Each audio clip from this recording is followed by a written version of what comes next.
শোন, ওই এসআরকের বাড়িতে জুলিয়া নামের মেয়েটাকে নিয়ে যা হলো আমরা তো সবটা টিভিতে দেখেছি মৃণালিনী, তাই তো তোমাকে সাবধান করতে এলাম। তোমার মেয়েকে বোঝাও যে সাবধান হতে, কোনো ঝামেলা ঝঞ্ঝাটে যেন না জড়িয়ে যায়।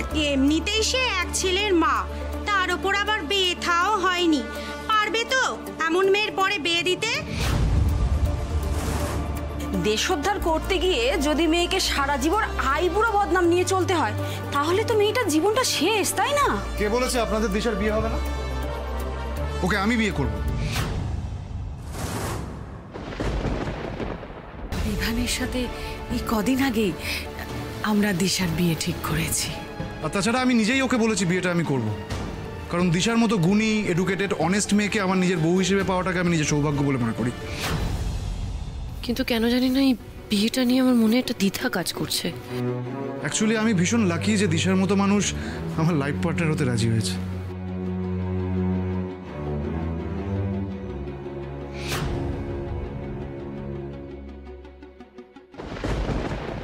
এবার বুঝতে পারছেন তো, আমাদের ভালোটা আপনাদের ভাবতে হবে না। আপনারা প্লিজ আপনাদের ভালোটা দেখুন, আমরা আমাদের ভালো মন্দ সবটা বুঝে নেব।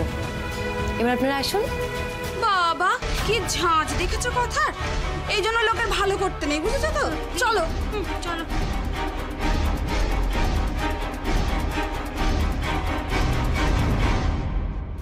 মা, কি দরকার ছিল সবাইকে সবটা বলার? কে কি ভাবলো না ভাবলো সত্যি কিছু যায় আসে? এইভাবে সবার কথা ভাবতে ভাবতে কিন্তু একদিন দিদি আমাদের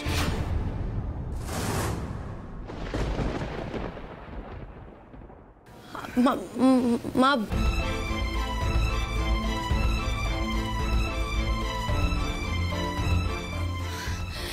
কাকিমা দেখি দেখি দেখি দেখি,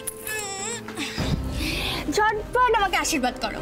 আমি 14th হয়েছি, মানে রেজাল্টটা ভালোই করেছি। মানছি দিশার মতো না। কিরে দিশা, তোর র্যাঙ্কটা বল। আন্টি, দিশা মাস্টার্সে ফার্স্ট ক্লাস ফার্স্ট হয়েছে। সত্যি? আমি তো জানতাম আমার মেয়েটা এত লক্ষ্মী মেয়ে, ভালো রেজাল্ট করবে না। শুধু আমার নয়, বলো আমাদের লক্ষ্মী মেয়ে। আমি জানতাম মা তুমি খুব ভালো রেজাল্ট করবে, আমি জানতাম। ভালো রেজাল্ট হয়েছে, তাহলে আমরা বাড়িতে সবাই মিলে সেলিব্রেট করা উচিত। তাহলে গুবলা স্কুল থেকে ফিরে তারপর আমরা জমিয়ে পার্টি করব। রান্না বান্নাটা আমরাই করব, না আন্টি করবে, বাজারটা তুমি করবে। না না না, থাক না, আজকে চলো না সবাই মিলে বাইরে গিয়ে হোটেলে খেয়ে আসি। না আজকের দিনটা না, দেখো ওদের ইচ্ছে অনুযায়ী আজকে আমরা সেলিব্রেট করব। দেখাই যাক না ওরা সবাই মিলে রান্না করে আমাদের কি খাওয়ায়। না ওরা একা নয়, আজকে আমিও তো রান্না করবো। তাই নাকি?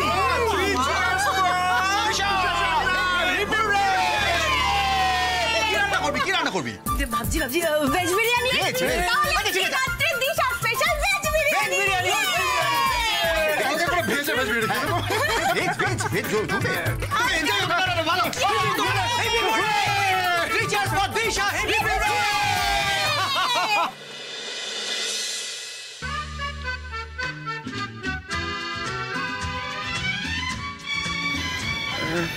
বলছি, ভাবছি কয়েকটা কন্টেন্ট রাইটিং এজেন্সিতে অ্যাপ্লাই করব।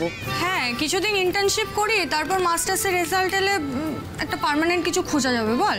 এই দিশা, আমার একটা ফ্রেন্ডের না ভালো এজেন্সি আছে, তুমি সেখানে একবার ট্রাই করতে পারো। সোশ্যাল রেটিংটাও খুব ভালো, দেখবে একবার। এই শসাটা কাটতো, এই দেখো দেখাচ্ছি তোমাকে, এই দেখো 5 স্টার রেটিং। রিভিউজগুলো পড়ো, সব বুঝতে পারবে। আমার আইসক্রিম কখন আসবে? আমাকে আর কত ওয়েট করতে হবে? আর ওয়েট করতে হবে না, এই তো চলে এসেছে। দেখি দেখি আমি তো সব কটা পকোড়াই খেয়ে নেবো মোটামুটি।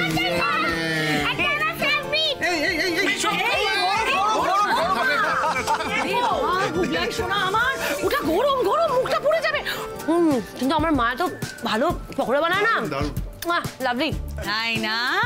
মা কি ভালো পকোড়া বানায়, লোকটা সামলানো যাচ্ছে না। তাই না? সারা বছর মা রান্না করে, আজও মা রান্না করবে। একটা দিন বলেছিলাম তো তোমাকে জিপিএস যে একটু আমরা হোটেলে খাই সবাই মিলে, তা করলে না তুমি। 4 পয়সা বাঁচলো অবশ্য তোমার, তবে একদিকে ভালোই করেছো। ওই হোটেলে যা ছাইপাশ রান্না করে তার থেকে আমি অনেক ভালো রান্না করে খাওয়া। এইটা তুমি একদম ঠিক বলেছো। এই যে তোর মা যে হেসেলের দায়িত্ব নিল, এই যে আশপাশে যত খাবারের দোকান আছে সবার কিন্তু ব্যবসা লাগবে। আজ প্রথমবারের মতন লাইভ টেলিভিশনে এক্সক্লুসিভলি আমাদের রিদম ক্লাব চ্যানেলে দি ফেমাস সিঙ্গার এসআরকে নতুন মিউজিক অ্যালবামে লাইভ কভারেজ হতে চলেছে। এসআরকে নতুন গান শোনাবে। সবাই বসে পড়ো, বসে পড়ো। হ্যাঁ, বসে পড়ো, গান শুনবো। এবার আমরা এসআরকে গান শুনবো। না শুনবো না, এটা চেঞ্জ করবো, দাও। না প্লিজ, এসআরকে নতুন গান শুনতে দাও প্লিজ। দাও দিশা, দিশা, থাক না, ছেড়ে দাও, ওকে দেখতে দাও। কি দেখতে দাও। আপনাদের সকলকে বলি, আমার নেক্সট অ্যালবামের মোট 10টা গান আছে, তার মধ্যে থেকে বেস্ট গানটা আজ আপনাদের আমি শোনাবো। আমাদের দর্শক বন্ধুরা এবং আপনার ফ্যানেরা উদ্গ্রীব হয়ে অপেক্ষা করছে স্যার। আমি কিন্তু আজ আপনাদের পুরো গানটা শোনাবো না, জাস্ট গানটার মুখরার 2টো লাইন শোনাচ্ছি। যখন রিলিজ হবে বাকি গানটা আপনারা শুনবেন, বাকিটা কিন্তু আপনাদের জন্য একটা সারপ্রাইজ রইল আমার তরফ থেকে, ঠিক আছে? হ্যাঁ, এই গিটারটা দে তো। আজ চোখের তারায় ঠিকানা পাইছেরা, আজ চোখের তারায় ঠিকানা পাইছেরা,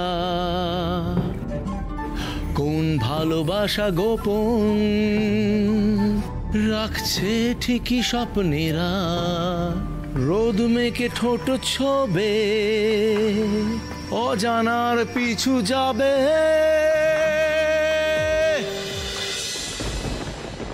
কি এটা তো আমার লেখা গান। এটা এসআরকের কাছে গেল কি করে? গান মানে দিশা, মা এটা সত্যি তোর লেখা গান? হ্যাঁ বাবা, এটা আমার লেখা গান। এই এসআরকে আমার থেকে চুরি করেছে। না না না, এটা আমি ওর নামে চালাতে দেবো না, কিছুতেই না। কিন্তু তোর লেখা গান এসআরকের কাছে গেল কি করে? জানি না রে, সেটাই জানতে হবে। তবে আমি আবারও বলছি, আমার লেখা গান আমি ওনার নামে কিছুতেই চালাতে দেবো না, কিছুতেই চালাতে দেবো না। আমি এক্ষুনি ওখানে যাবো। না তুই কোথাও যাবে না দিশা, আর ঝামেলা করিস না দিশা, ছাড় না। না মা, আমি চুপ থাকবো না, আমি আর চুপ থাকবো না। সেদিন সমস্ত অপমানের বদলা এবার আমি নেবই। দিশা, দিশা,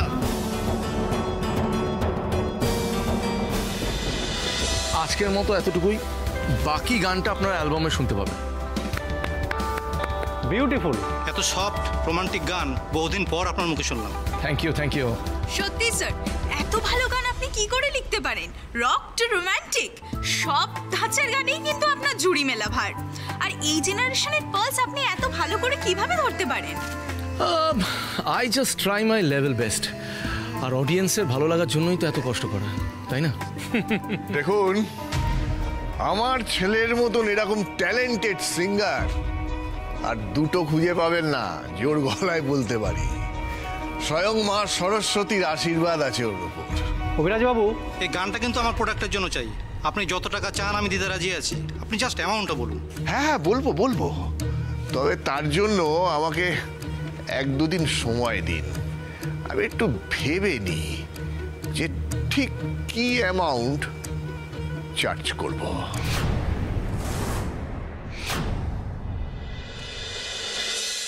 দিশা, দেখো দিশা, তোমার গান বাজারে বিক্রি করে কিভাবে টাকা কামাতে চাইছে এসআরকে। কতটা অসভ্য লোক! একজন শিল্পী এতটা ডিসঅনেস্ট হয় কি করে? এই তোকে একেবারে এক্ষুনি যেতে হবে না? হ্যাঁ মা, এক্ষুনি যেতে হবে। দেখো, মুখোমুখি কনফার্ট না করলে হবে না। চলো আমরা সঙ্গে যাবো। না বাবা, সঙ্গে গেলে হবে না। আমি একাই যাবো, আমি একাই যা করার করবো, প্লিজ। তুই তোর ওই ডায়েরিটা নিলি না, মানে ওতেই তো তোর সব গান লেখা থাকে। না, ডায়েরি লাগবে না। আচ্ছা বলছি, আমার রাইটিং প্যাডটা কোথায়, ওটা দেখেছো? রাইটিং প্যাড না, তোর ঘরে থাকে তো? ঘরে তো দেখলাম, ঘরে তো কোথাও নেই, খুঁজেছে তো। খোঁজো কোথায় আছে, দেখতে হবে একটু। দেখো কোথায় আছে বলো তো? ঠিক আছে না তো? বেচো ওদিকটা আছে নাকি দেখো।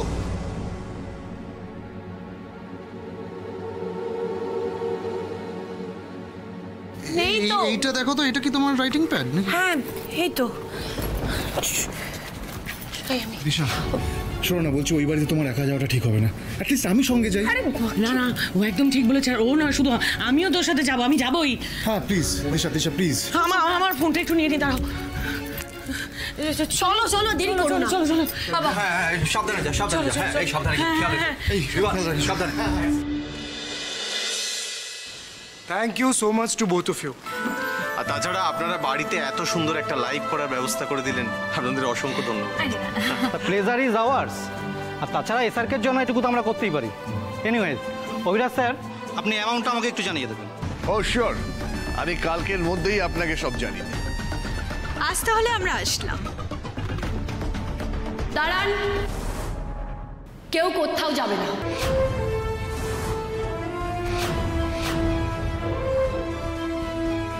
তুমি আবার এখানে এসেছো? কে ঢুকতে দিয়েছো তোমায়? রনিত, সিকিউরিটি ডাক। বাবা, অসাধারণ। নিজে চুরি করে উল্টে আমাকে চোর বানিয়ে ঘাট ধাক্কা দিয়ে তাড়িয়ে দিতে চাইছে। আপনার তো আকাশচুম্বী কনফিডেন্স। 1 মিনিট, কি যাতা বলে চলেছো তুমি? যাতা নয়, একদম ঠিক বলছি আমি। দেখুন, প্রত্যেকটা খেলায় আপনি জিতবেন এটা তো হতে পারে না। আগের দিনটা আপনার দিন ছিল, কিন্তু আজকের এই দিনটা এটা আমার দিন। কি যাতা বলে যাচ্ছে এই মেয়েটা, যা পারছে তাই বলে যাচ্ছে। এই কি খেলা, কিসের চুরি? ও মা, আমি তো সোজা বাংলায় বলছি, বুঝতে পারছেন না? বেশ, আমি সবটা বুঝিয়ে বলছি। আমি সেই চুরির খেলার কথা বলছি যেটা এতক্ষণ ধরে আপনাদের এসআরকে সবার সামনে খেলে এসেছে, আর আমি এসেছি সেই খেলা ধরতে। অভিরাজ স্যার, এসআরকে কি চুরি করেছে? না না, আমরা মেয়েটির সঙ্গে বুঝে নিচ্ছি। শুনুন, আপনাদেরকে যে কারণে এখানে ডাকা হয়েছিল সেটা হয়ে গেছে। So I would request you to leave please.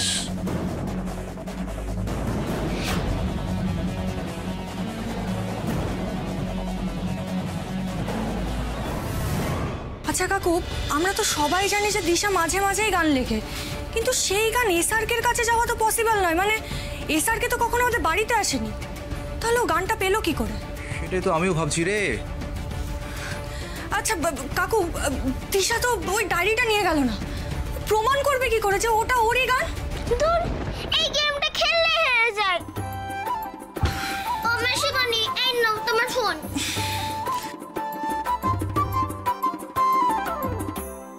এখানে তোমার রাইটিং প্যাডটা ছিল, যেটার মধ্যে আমি এসআরকে ছবি এঁকেছিলাম। ওটা কোথায় গেল দাদু ভাই? আরে গুবলাই, তো রাইটিং প্যাড তো তোমার মা নিয়ে গেছে, আর তুমি ওই রাইটিং প্যাডটা এবার খুঁজছো কেন? তুমি আমার জীবনে জাস্ট একটা ডিস্টারবেন্স ক্রিয়েট করার একটা বাহানা খোঁজো, ব্যাস। আগের বার তো কোনো প্রুফই পেলে না, তাই এখন আবার চলে এসেছো একটা প্রবলেম ক্রিয়েট করার জন্য। কি চুরি করেছি আমি শুনি? কি চুরি করেছি? কি চুরি করেছেন? একটু আগে আপনি যে গানের লাইনসগুলো বললেন, তার জন্য আপনার ট্যালেন্টের এত প্রশংসা হলো, ওগুলো কি সত্যি আপনার লাইন? ওই গানটা আপনার লেখা নয়, ওটা আমার লেখা গান। এটা আপনার লেখা? তুমি কি আর কি মারছো নাকি? হ্যাঁ, এর আগে জুলিয়াকে নিয়ে তুমি একটা ড্রামা করেছো, আর আজ আবার এসেছো আমার ছেলের লেখা গানকে নিজের লেখা বলে দাবি করতে। তুমি চাইছো কি? ড্যাড, এই মেয়েটাকে না সেদিনকে পুলিশে দেওয়া উচিত ছিল। দেখছো কিভাবে বারবার আমাদের ইরিটেট করতে সোজা বাড়িতে এসে ঢুকে পড়ছে। This must stop today. Sagnik, তুমি এক্ষুনি পুলিশে ফোন করো। পুলিশটাকে কিচ্ছু প্রমাণ করতে পারবেন না আপনারা, কারণ দিশা তো একদম সত্যি কথা বলছে। কারোর ক্রিয়েটিভ প্রপার্টি চুরি করে নিজের নামে চালানোটা একটা অপরাধ, সেটা আপনি না জানলেও আশা করি এসআরকে তো জানার কথা। না, ওয়েট 1 সেকেন্ড, আমি বুঝতে পারছি না কি বলছেন আপনি। আপনি বলতে চাইছেন এই গানটা এই মেয়েটা লিখেছে? ইম্পসিবল, আমি বিশ্বাস করি না। এই গান লেখা কাগজটা তো আমাকে রনিতরা এনে দিয়েছিল, এটার সাথে এই মেয়েটার কি কানেকশন? আমি না এতদিন ভাবতাম আপনি অ্যারোগেন্ট, না কুচু, মানুষকে মানুষ বলে মনে করেন না, সবকিছু পয়সার বিনিময়ে কিনতে চান। কিন্তু এখন বুঝতে পারছি চুরি, চিটিংবাজি এসব কিছুর অভ্যেসও আপনার আছে। তো বলছি, আজ অব্দি আপনার যা যা গান ফেমাস হয়েছে সেসবটাই কি চুরির মাল? না মানে এভাবে অন্যের জিনিস নিজের বলে চালানোর ধান্দাটা আপনার কতদিনের? বলুন। Just shut up, I say. Just shut up! আপনি আমার সাথে এইভাবে কথা বলতে পারেন না। নইলে কি করবেন আপনি? আজ না আমিও দেখতে চাই আপনি ঠিক কতটা খারাপ করতে পারেন।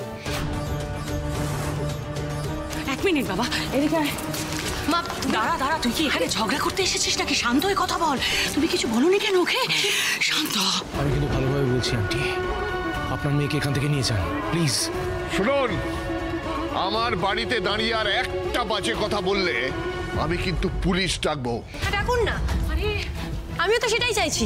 আঙ্কেল প্লিজ আপনি পুলিশ ডাকুন, তাহলে আমিও আমার অভিযোগটা প্রমাণ করতে পারবো সবার সামনে। আমি বুঝতে পারছি না, আমি কিছুতেই বুঝতে পারছি না তোমার কাছে কি প্রমাণ আছে। হ্যাঁ কি প্রমাণ আছে? হ্যাঁ এক মিনিট।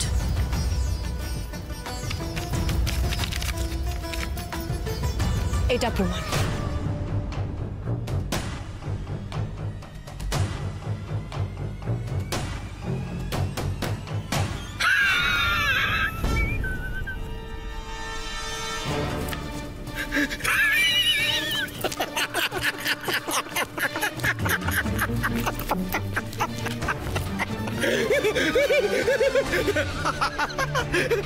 প্রমাণ প্রমাণ এখানে দেখো।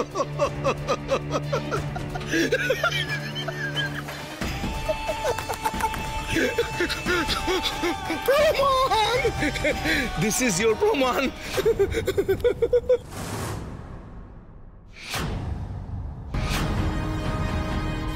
আমি তো সেকেন্ড, এটা কি করে সম্ভব? আমি তো এই রাইটিং প্যাডে লিখেছিলাম গানটা। দূর বাবা, মা প্যাডটা নিয়ে চলে গেল কেন? আমি তো এখানে কেসারকে কি সুন্দর ছবি এঁকেছিলাম। আমি তো ভাবলাম এসারকে ওটা গিফট দেবো আগের দিনের মতো। মানে গুবলাই, তুমি আগের দিন কাকে কি দিয়েছিলে? কেন, নারকেল নাড়ু। এসারকে ভাই আর ফ্রেন্ড এলো না, তখন তো মার কৌটো থেকে নাড়ু বার করে ওই রাইটিং প্যাডের পাতাটা ছিঁড়ে তাতে মুড়ে একটা বাক্সে ভরে দিয়েছিলাম রনিত আঙ্কেলকে। কাকু তার মানে এভাবেই দিশার লেখা গান সৌমর কাছ অব্দি পৌঁছেছে। স্মৃতি, এক্ষুনি দিশার একটা ফোন কর, এক্ষুনি।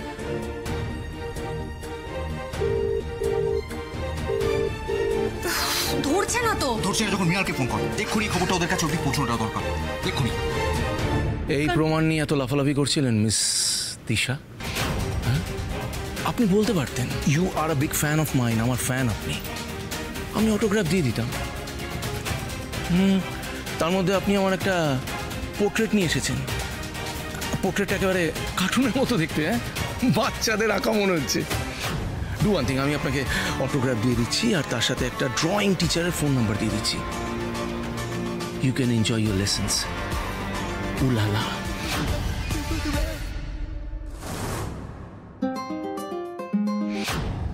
হ্যাঁ বল স্মৃতি। হ্যালো কাকিমা, আমি সত্যি কথা বলছি। এই রাইটিং প্যাডে আমার গান লেখা ছিল। আমি এক সেকেন্ড, এই দেখুন, এই যে এখানকার পেজটা ছেঁড়া, এই যে এখানে স্পষ্ট দেখা যাচ্ছে। মিস দিশা, এই যে আই থিঙ্ক আপনার কোথাও একটা কোনো ভুল হচ্ছে। এই গানটা দাদাভাই লিখেছে, কারণ দাদাভাই আজকে সারাদিন বাড়িতেই ছিল, কোথাও বেরোয়নি। তাহলে আপনার লেখা গানটি দাদাভাই পাবে কি করে? আমি বলছি তো শাগনিক, ও মিথ্যা কথা বলছে, ডাহা মিথ্যা কথা। না, আমার মেয়ে মিথ্যে বলছে না দাদা, ও সত্যি কথা বলছে। সত্যি এই গানটা ওরই লেখা। তাহলে কি বলতে চাইছেন? গানের পাতার দুটো ডানা গজিয়েছিল যে আপনার বাড়ি থেকে উড়তে উড়তে উড়তে উড়তে আমার বাড়িতে চলে এসেছে? না না, উড়ে উড়ে আসেনি। উড়ে উড়ে কি আসা সম্ভব? আসলে রনিত আমাদের বাড়ি থেকে আপনার ছেলের জন্য একটা নাড়ুর গিফট নিয়ে এসেছিল, সেই প্যাকেটের সঙ্গেই হয়তো চলে এসেছে। এই তোরা ওনাদের বাড়িতে কেন গেছিলিস? আসলে আগের দিন যে ব্যাপারটা ঘটেছিল, মানে যে অশান্তিটা হলো আর কি দাদা ভাই, তার জন্য ওনাদের কাছে ক্ষমা চাইতে গিয়েছিলাম আর কি। তাই বাপ, কে পারমিশন দিয়েছিল তোমাদের? আমাকে না জানিয়ে ওদের বাড়িতে গিয়েছিলে কেন? উত্তর দাও। তাহলে ওই গিফট, আসলে ওই বাড়ির যে বাচ্চাটা ছিল না, সেই বাচ্চাটা তোর খুব খুব বড় একজন ফ্যান। ইনফ্যাক্ট ওই পাঠিয়েছিল তোকে ওটা দেওয়ার জন্য। একটা কাজ করুন, ওই যে কাগজে নাড়ুটা দেওয়া হয়েছিল ওটা আনুন, তাহলেই সত্যি মিথ্যে সবটা প্রমাণ হয়ে যাবে। ওই কাগজটা আমার ঘরের ডাস্টবিনে পড়ে আছে। রনিত যা গিয়ে নিয়ে আয়।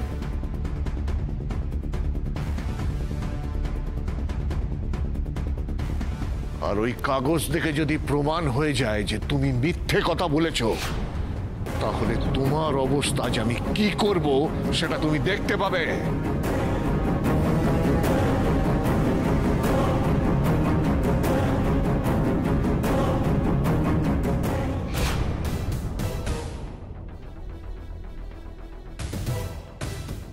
এবার কি বলবেন আপনি? এই গানটা আপনার লেখা, নাকি আমি এটারও প্রমাণ দেবো যে এই হাতের লেখা আপনার নয়, এটা আমার হাতের লেখা?